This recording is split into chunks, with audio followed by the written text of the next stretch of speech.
Halo, ketemu lagi bersama siapa ini? Pelangi sama bundanya. Bener nih si matanya, ini Iya, ada. Jangan lupa like dan subscribe. Ikutin terus semua aktivitasnya. Yuk. Halo, assalamualaikum, ketemu lagi. Ini pakai lope-lope begini maksudnya biar cerah ya. Saya nggak pakai make up. Terus hari ini nanti Pelangi ada juga kita muncul. Nah, hari ini aku bakal kasih edukasi. Biasanya aku penyuluhan di pekerjaan aku, tapi menurut aku ini penting banget dan ibu-ibu di luar sana yang nggak dapet itu harus mesti tahu. Termasuk saya juga belajar banyak banget di sini ya. Termasuk KPM saya terlebih lagi yang bener-bener pendidikannya minim banget ya. Ayo stay terus, ikutin terus. Jadi tempat lagi. Jadi sekarang itu kita belajar modul pengasuhan dan pendidikan anak.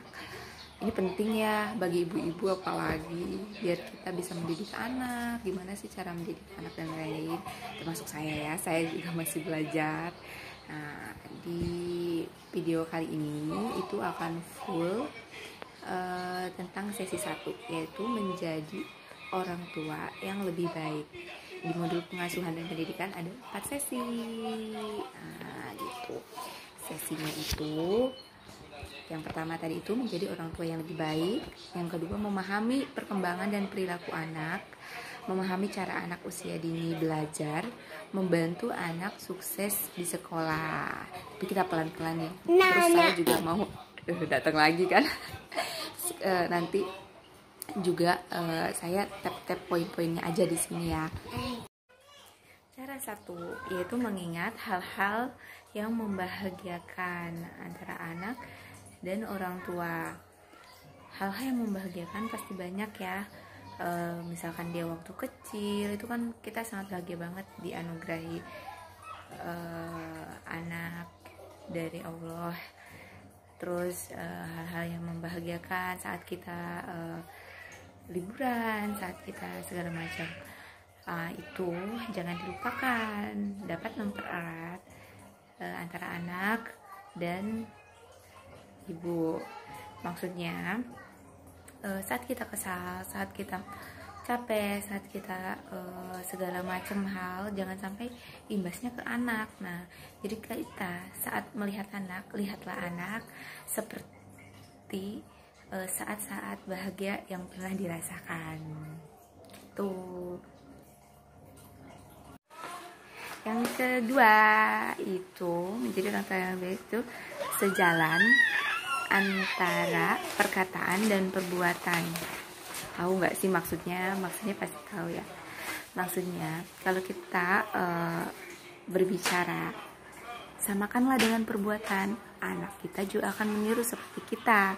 Misalkan ada ibu-ibu yang mencari kita nih dari luar. Bu, ada nggak bundanya Pelangi?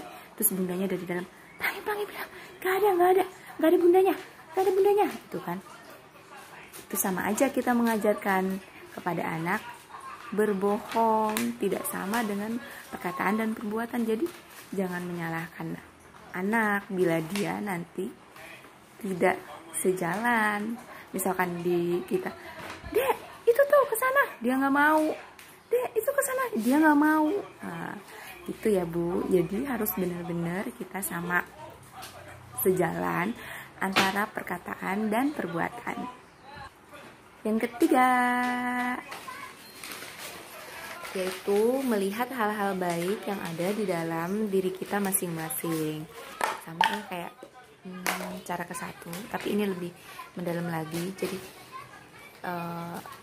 setiap kita mau ngomong sama anak atau setiap kita banyak masalah dan lain, selalu ingat hal-hal baik dalam cara 3 yang tadi itu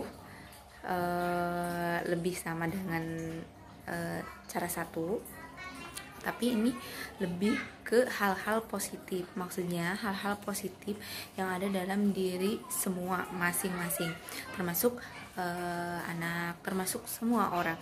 Istilahnya, jangan pernah lupakan hal-hal positif di dalam diri orang. Pasti semua orang punya hal-hal positif. Nah, itu yang dijadikan pedoman kita. Misalkan anak kita yang tiba-tiba dia jadinya tahu, pinter, atau tiba-tiba dia bisa ngomong, bisa nulis gitu ya, membantu orang, terus orang yang misalkan bijaksana, misalkan tetangga kita atau siapapun, misalkan orangnya itu ramah dan segala macam. Hal-hal positif yang di dalam diri itu baik banget untuk kita dapat menyeimbangkan dalam pengasuhan anak. Jadi kita menjadi orang tua yang lebih positif.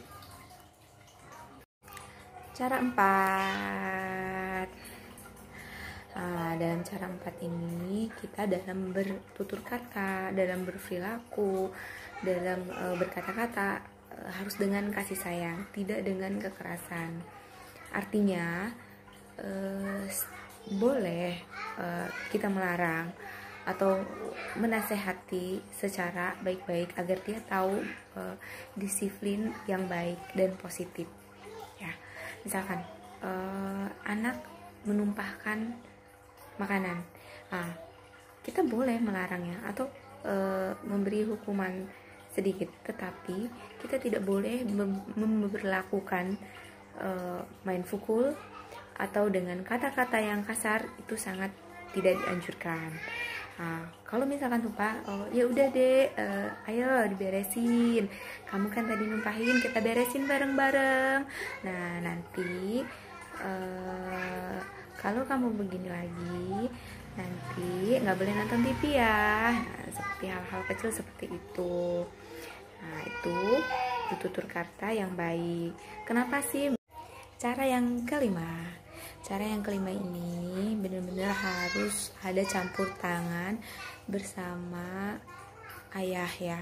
Tapi sebenarnya dalam pengasuhan ini ayah itu sangat sekali diharapkan untuk bekerja sama dengan kedua orang tua, dengan ibu. Jadi kita sama-sama mendidik anak, mengasuh anak, itu yang sebenarnya baik ya. Jadi jangan apa-apa salahin ibunya, itu salah ya Bu ya. Tetap anak itu nanti akan mencontoh di dalam kehidupan sosialnya seorang ayah. Dan dalam sekolah pun sama, harus ada campur tangan seorang ayah. Nah, di cara yang kelima ini kita harus bekerja sama bersama ayah dan ibu, saling membantu mengasuh anak. Misalkan kita di dalam keluarga itu kita tidak hanya dua keluarga, maksudnya cuma ada ayah dan ibu, tetapi di dalam rumah itu ada mertua, ada orang tua, atau enggak ada adik dan lain-lain. Nah, di situ perlu dijelaskan pula dalam mengasuh anak, bagaimana cara baiknya, bagaimana dalam mengasuh anak. Jadi kita saling bekerja sama antar keluarga dalam menyikapi hal-hal yang harus dikerjakan secara bersama. Misalkan anak belum makan, masih ada cucian piring, seharusnya ya Bu, ayah membantu kita mencuci piring, terus anak kita suapin, atau sebaliknya gitu. Cara yang keenam, sebenarnya sih di sini tadinya mau ilustrasi sama pelangi, tapi pelanginya lagi main, jadi ya udahlah ya. Cara yang keenam ini kita memutuskan dan mendiskusikan bersama dengan keluarga. Ada sangkut pautnya sama yang cara yang kelima ya Bu ya. Cara yang keenam, jadi kita benar-benar segala sesuatunya harus diputuskan bersama ayah, bersama ibunya, bersama mertua, bersama adik. Pokoknya ya yang tinggal bersama kita dalam mengasuh anak. Gitu. Contohnya misalkan anak kita ngerengek ya, minta es, terus anak tersebut lagi makan, posisinya lagi disuapin makan. Apa yang kita harus lakukan? Apakah anak kita belikan es krim atau bagaimana gitu? Nah, pasti beda-beda ya. Di saat di situ ada keluarga juga yang datang. Misalkan ada ayahnya, ada ibunya. Nah di saat itu kita harus memutuskan secara baik-baik dengan keluarga tersebut. Kita ngobrol dulu sebentar sama mereka, terus agar seimbang atau sesuai, tidak yang ini, yang satunya ini, yang ini seharusnya ya Bu ya. Jadi nanti kita memutuskan sendiri bahwa yang lebih baik dengan misalkan pelangi, jangan dibelikan es dulu, tapi lebih menyuruh dia untuk makan dahulu. Cara penjelasannya ke anak pun harus dengan baik-baik. Pelangi boleh minum es, nggak ada yang larang pelangi minum es, tetapi pelangi makan dulu, karena kalau misalkan nanti Anggi nggak makan, nanti perutnya sakit gitu ya Bu ya. Yang terakhir, cara ketujuh ini adalah menghindari pertengkaran pendapat antara ibu dan ayah atau antara semua keluarga, khususnya ibu dan ayah ya. Misalkan contoh, ibu bilang ke ayahnya, ya kamu kecapean, kenapa sih nggak beli motor aja? Terus ibunya bilang, terus ayahnya bilang nggak usah, masih belum perlu kok gitu kan, lebih baik buat hal-hal yang penting gitu. Tapi kan itu penting juga, ayah kan ke kerjaan capek kalau jalan kaki misalkan ya. Terus sedangkan di saat itu sedang ada banyak anak. Nah, lebih baiknya kita menstop diskusi tersebut. Kita bisa membawa ayah, ayo ya kita masuk dulu, ayo ya kita masuk dulu ke kamar. Bisa kamu ngapain ya Bu ya? Maksudnya mau diskusi. Nah setelah itu barulah berdiskusi di kamar, agar anak-anak tidak mendengar perdebatan kita, tidak mendengar hal-hal yang tidak patut didengar oleh anak-anak.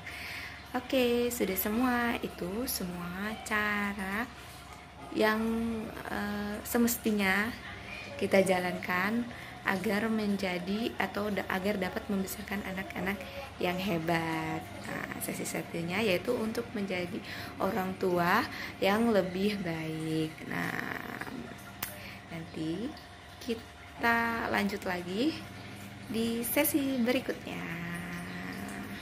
Perlu ya, kayaknya ini penting banget bagi saya juga, ini penting banget. Saya bersyukur banget bisa bekerja di sini, dapat ilmu yang tadinya saya tidak tahu jadi tahu ya. Masih banyak lagi, pokoknya ikutin terus.